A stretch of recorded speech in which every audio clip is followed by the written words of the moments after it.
Right, Rishi Sunak surviving a rebellion over his Rwanda bill last week. Reports have suggested several more Tory MPs have submitted letters of no confidence in the Prime Minister. According to a leading backbench backer of Boris Johnson, the total tops at least 29. And that MP joins me now, Conservative for Morley and Outwood, the one and only Ms. Andrea Jenkyns. Andrea, very good evening to you. Welcome. Hi, it's good to see you, Mike. Nice to see you too. Long time no see. What's going on? You know, the Tory party still seems to be sort of moseying along as though there's nothing really wrong. You know, the Rwanda bill passed and we're waiting for it to go to the House of Lords, where apparently I'm told it will probably also be passed. There may be a few things nicked off it, but at the end of the day, it'll get through. But it won't really matter, will it?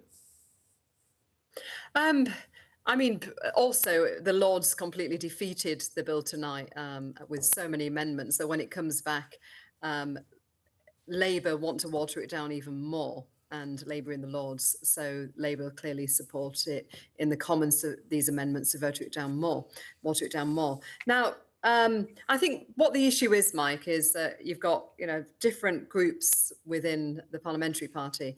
You've got some of those who, you'll always get people like this greasy pole people who are easily bought off by promotion, and they're sort of bought into the tent in a way. You get those who see the writing on the wall and that, look, we've got to change leader, it's last chance saloon.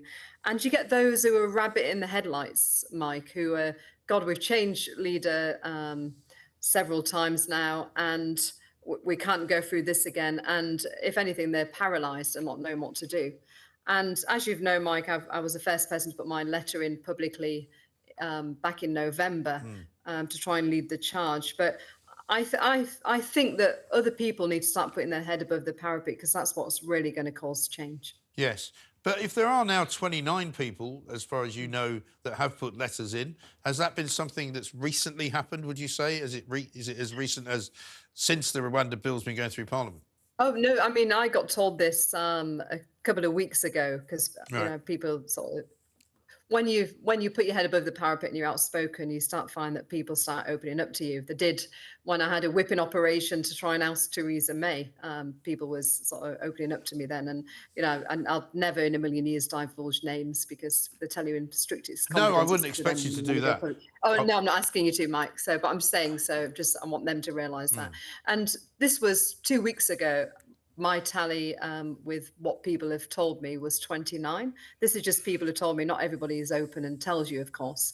And that was prior to the dire polling. That was prior to the Rwanda vote last week as well. And clearly we're seeing it in various newspapers as well, aren't we, that more has gone in as well. So, I mean, we're only, 20 odd away from that magic number, so to speak.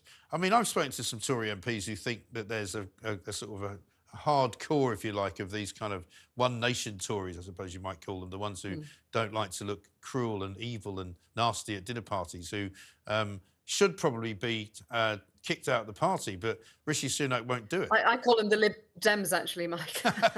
Yeah, but I mean, there are these people, they say there's 30 or so of them, who the Tory party could do well without. Let them defect to another party. Why have them in a Conservative but also, party? what's interesting, Mike, I mean, when we came back, after Christmas, I was even speaking to people. It's only like 2 or 3 people I'm talking about here, sat in the tea room talking about the situation, and 3 of these were One Nation to the left of the party, who are really peed off and really frustrated. They see the polling, they start looking at their own seat and think, God, where are we all going to end up? So I think the tide is changing on that wing of the party with some of them as well. Possibly so. But, I mean, there are also others, aren't there? And, I mean, you could go on probably forever with these different tiers of members of the Conservative Parliamentary Party who have now convinced themselves that there is no hope, that it's all going to be over at the next election and there is nothing really that anybody can do. I mean, are you still hopeful that something can be done? I think, having lived through the Theresa May years, Mike, and the never-ending Groundhog Day, where she tried to get a deal through about 5 times. I remember it well. And look how bad the polling was then. Look how we lost all those seats in that Euro elections, which we shouldn't have even had because we should have come out of the EU.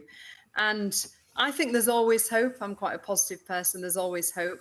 And I think the most important thing, though, is I'd like to see the right of the party unite behind one candidate when that time comes, because we haven't got time for a bun fight. The left are going to have their people, but we've got to unite behind one. Otherwise, if we can't get them on the ballot, then it'll just be an heir to Rishi, won't it? And we want some common sense politics. Because let's face it, I believe Starmer is beatable, even at this late in the day. Because on the doorstep, what I find is there is no love of Starmer there. They don't trust him, especially how he backed Corbyn twice to get into number 10. Look at his speech today about the National Trust. And look how he kneeled. Look how he couldn't even say what a woman is. So people don't necessarily like Starmer on the doorstep. So I think with the right leader and true Conservative policies, he is beatable. Yeah, no, I think you're absolutely right. I mean, what did you make of his attack on the Tories today? Because he was saying that basically it's all down to you. If it wasn't for Tory party invention, there would be no wokery. I mean, is he deluded? He thinks that it doesn't actually exist. Yeah, completely. And I mean, I looked back in Leeds where, you know, all the BLM was spray painting the statue of Queen Victoria, and they got away with it with the police. You know, I've been on your show before. We've discussed two-tier policing system, which is not right.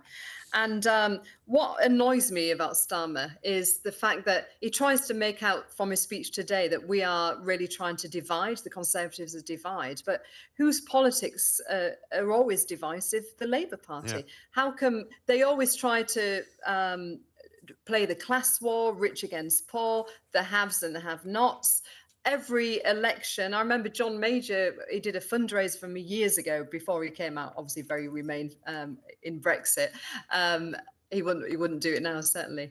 But he was saying that even when he was first a candidate, Labour was keep using that line, we're going to privatise the NHS. They try to put fear into people and they are divisive. So what hypocrite Starmer is and the Labour Party. Yeah, absolutely right. What do you make of Liz Truss and what she's going to be doing? Because she's started up a new movement called PopCon, which is launching, I think, next month. I don't know whether you're going to be involved in that, but this is her attempt to sort of make conservatism popular again. It's a bit of a tall order at the moment, but do you think she can do it? I think she can. I mean, I voted for Liz to be leader when, very sadly, Boris got ousted. I like Liz, I like Boris, and I've got respect for both of them. I mean, Liz's policies was actually true Conservative policies in my book, Mike.